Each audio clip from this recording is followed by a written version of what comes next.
That's just a few quick things to point out. So most of you will be aware by now of the Stormy Daniels interview that took place on CBS's 60 Minutes, and one of the things that she referred to was Donald Trump making her sit and watch Shark Week.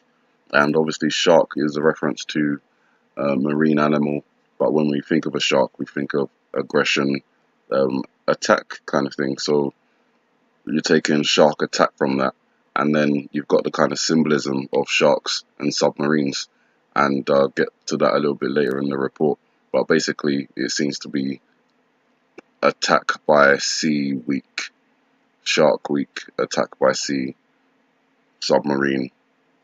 All those words kind of flow into one for me.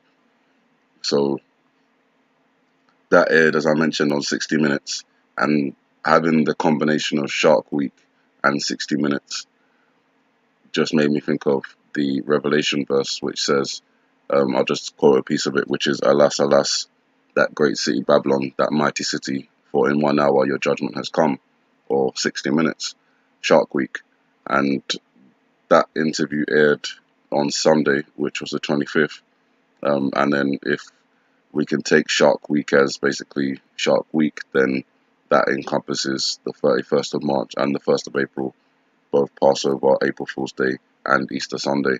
While this is all going on, China in military drills to prepare for war as British frigate due to sail through the contested South China Sea.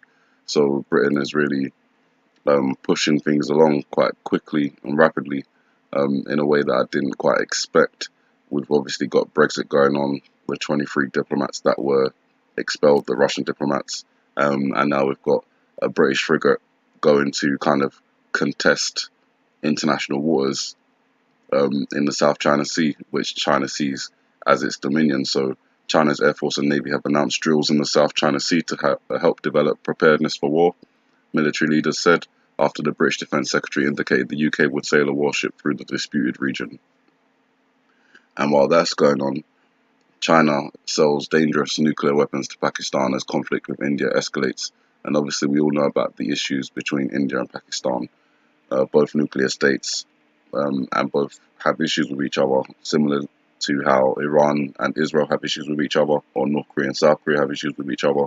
It's just another region that is on the edge of being destabilized. And then we've got this suspicious train journey from North Korea to China, where people are speculating that Kim Jong-un has made a first trip to China, and that is obviously interesting.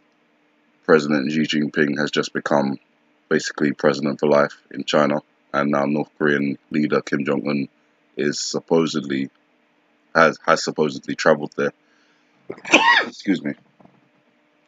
And this goes on obviously as the issues with the South China Sea and the British escalate, and you've got Trump expelling 60 Russian diplomats. That's after the 23 that were expelled by Britain, and that adds on to the diplomats that were already expelled earlier from the Robert Mueller investigation, the 13 Russian diplomats there, or the 13 Russian nationals, and that adds on to the expulsion of diplomats that Obama put in place for the supposed election hacking.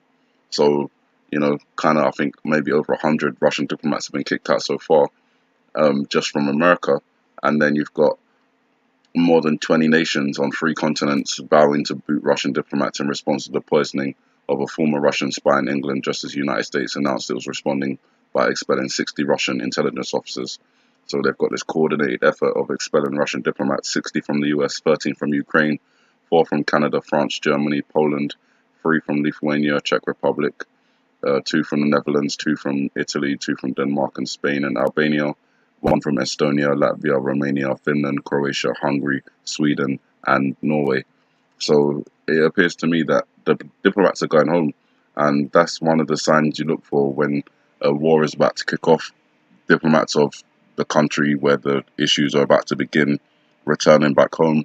Obviously you want your nationals back on your soil, particularly if you have plans for a preemptive or retaliatory strike on any particular country. So this is all coming in, quote, Shark Week, which if we're looking at that as kind of Shark Week, it ends on the 1st of April, Sunday, this week. So obviously not long to wait to see if anything happens. Excuse me, got a bit of a cold.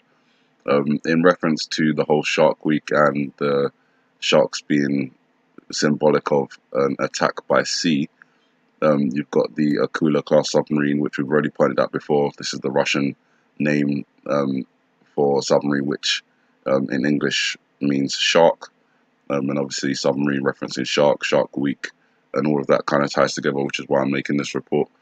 And that ties in with the fact that Russia has its nuclear drone, which is nicknamed Canyon, but they've actually changed the name from Canyon to Poseidon. So both of those names have quite a bit of relevance. Canyon obviously could relate to the Babylon Canyon that's off of the East Coast, opposite New York, and obviously Poseidon being the Greek version of the king of the sea, the waves, tidal waves, tsunamis, in essentially.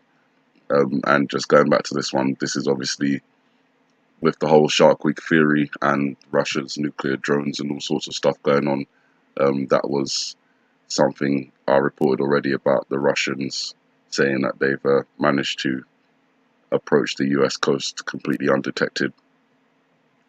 And that would just tie in with the whole theory of a possible attack by submarine happening on the east coast of the United States. We pray that it doesn't happen, but at the same time, if you do believe in the Bible, then you know that these things are only things that we're told to watch for the signs of the end times. I don't see anywhere where it says that we can change it. It's something that's going to happen, and whether you know Christ or not will kind of dictate where you end up in the end. So you guys, that's the end of my video. Sorry about the sore voice. Have a good morning, good afternoon, good evening, and God bless.